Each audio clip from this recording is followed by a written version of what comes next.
Mesdames et messieurs, bonsoir. On regarde les titres de ce 23 avril. Nicolas Sarkozy en meeting à Saint-Cyr-sur-Loire. La campagne du deuxième tour a déjà commencé. Le président sortant en tête dans le Loir-et-Cher et en Indre-et-Loire. Et puis François Hollande en tête à Tours. Une forte poussée du Front National.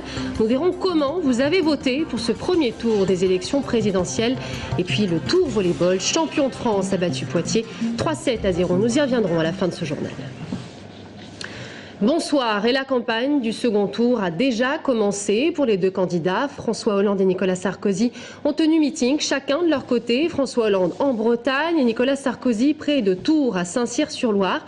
Au gymnase Guy Dru, on retrouve Florent Carrière qui a suivi ce déplacement pour TV Tour Val-de-Loire.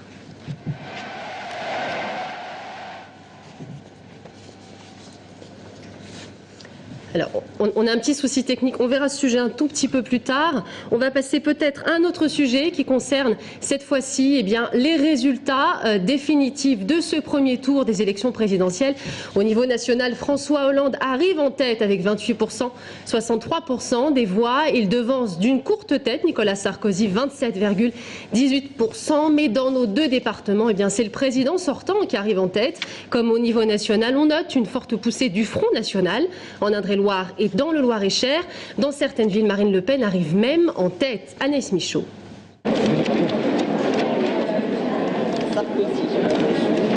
Pas vraiment de surprise pour ce premier tour. Comme en 2007, les électeurs d'Indre-et-Loire et du Loir-et-Cher ont majoritairement voté pour Nicolas Sarkozy. Il obtient 28,2% dans le 37 contre 30,7% en 2007. Dans le 41, la baisse est moins importante, 28,4% cette année, contre 29,8% aux élections précédentes. Toutefois, il est devancé par son concurrent du Parti socialiste dans les circonscriptions de Loches, Chinon ou encore Tours, où François Hollande obtient 32,9% des voix. Le fait marquant de ce premier tour, c'est dans nos départements comme dans le reste de la France, la forte progression du Front National.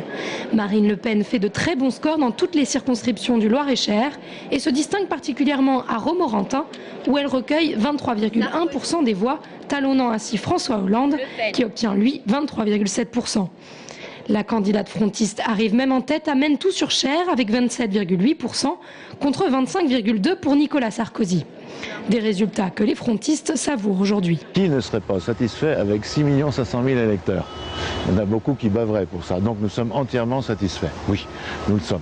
Nous, comme on était sur le terrain, on savait très bien que les gens venaient vers nous. Et c'était la première fois que ça m'est arrivé. Non seulement quand on tractait, les gens s'arrêtaient pour nous demander des tracts. C'était un rêve, on le savait. On était tellement bien reçus sur les marchés, enfin quand on parlait aux gens, qu'on ne comprenait absolument pas ces sondages délirants qui nous mettaient plus bas que terre et qui propulsaient M. Mélenchon plus haut qu'il ne l'aurait dû être. Bye. Il faudra aussi retenir de ce scrutin la forte baisse des résultats du MoDem. François Bayrou, qui représentait en 2007 le troisième homme du premier tour, se place cette fois cinquième avec 9,8% dans le Loir-et-Cher et 10,3% en Indre-et-Loire. Il baisse ainsi de quasiment 10 points dans les deux départements. Enfin, la participation a été importante, plus de 82% dans les deux départements. Une mobilisation plus forte que sur le plan national, mais qui reste inférieure à 2007, où elle s'est levée à plus de 85%. Et vous venez de le voir, ce premier tour a été marqué par un effondrement du MoDem de François Bayrou et du vote écologiste dans notre région. On écoute les réactions des porte-paroles de ces deux formations. Alors peut-être pas tout de suite, on va peut-être passer, on l'a très bien, allez, on écoute donc les réactions de ces deux porte-paroles de ces formations. Dans le département, on fait un petit peu plus qu'au niveau national, puisqu'on fait les derniers chiffres 10,3%. Donc on reste une force politique qui compte et qui est importante dans le département. Voilà, il y a pas, je ne crois pas qu'il y ait de particularité propre au département. On a fait une bonne campagne, je pense. On a été sur le terrain, on a été à la rencontre des associations, des habitants, et ça se ressent sur le résultat. C'est ce qui fait qu'on fait un score légèrement supérieur au score national. La première chose, c'est qu'il y a une mobilisation importante et un vote.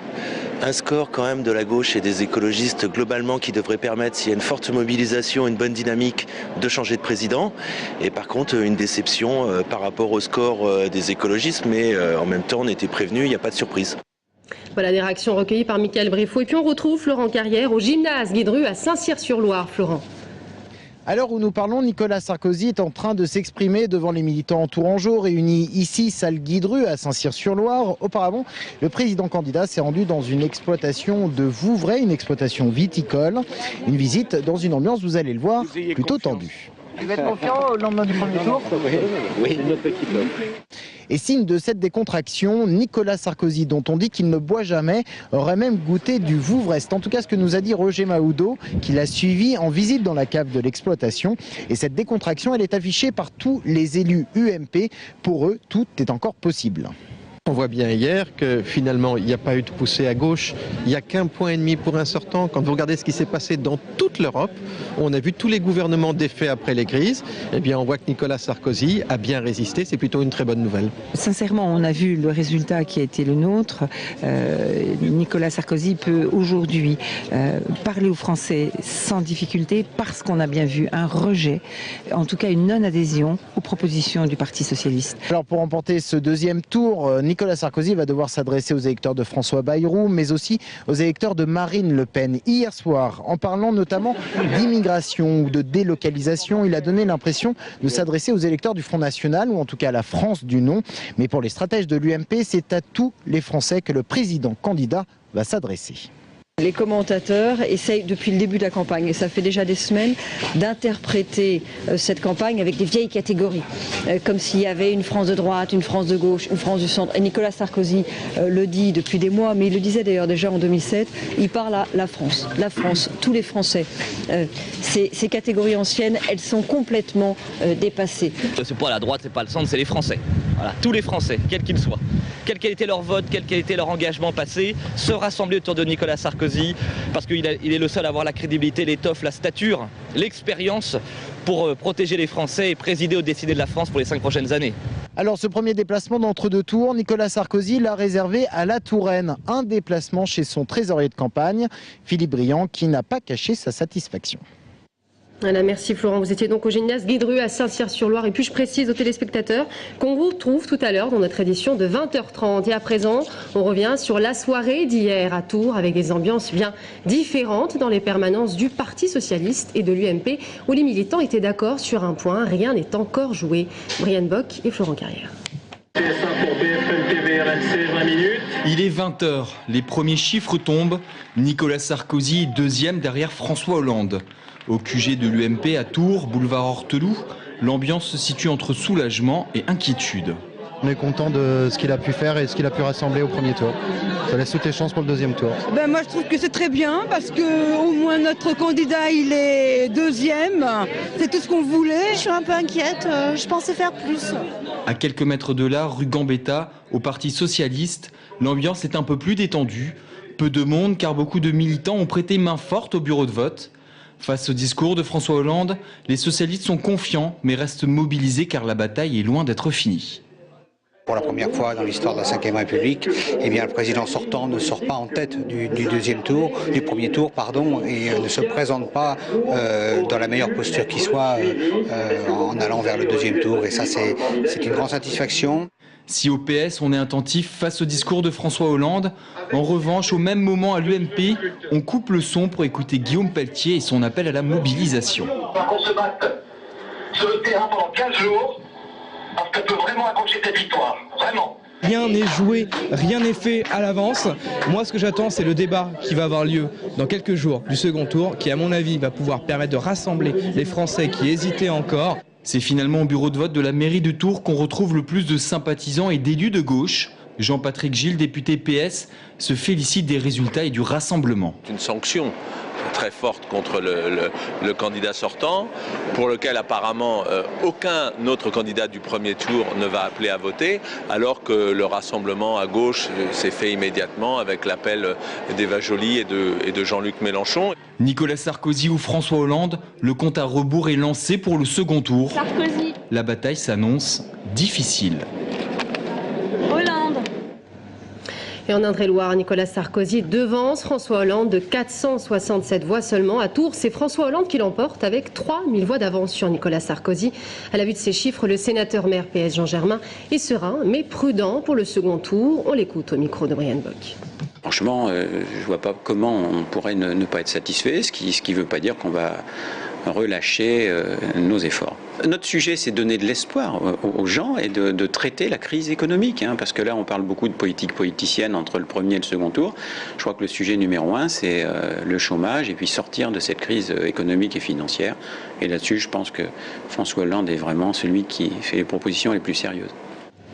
On s'intéresse maintenant au score du front de gauche de Jean-Luc Mélenchon qui rate la 3e place du podium qu'il espérait. C'est l'une des surprises de ce premier tour en Indre-et-Loire comme dans le reste du pays. Il est devancé par le Front National. La déception était donc immense chez les militants hier soir à Tours à l'annonce des résultats. Reportage Gaël Poulain.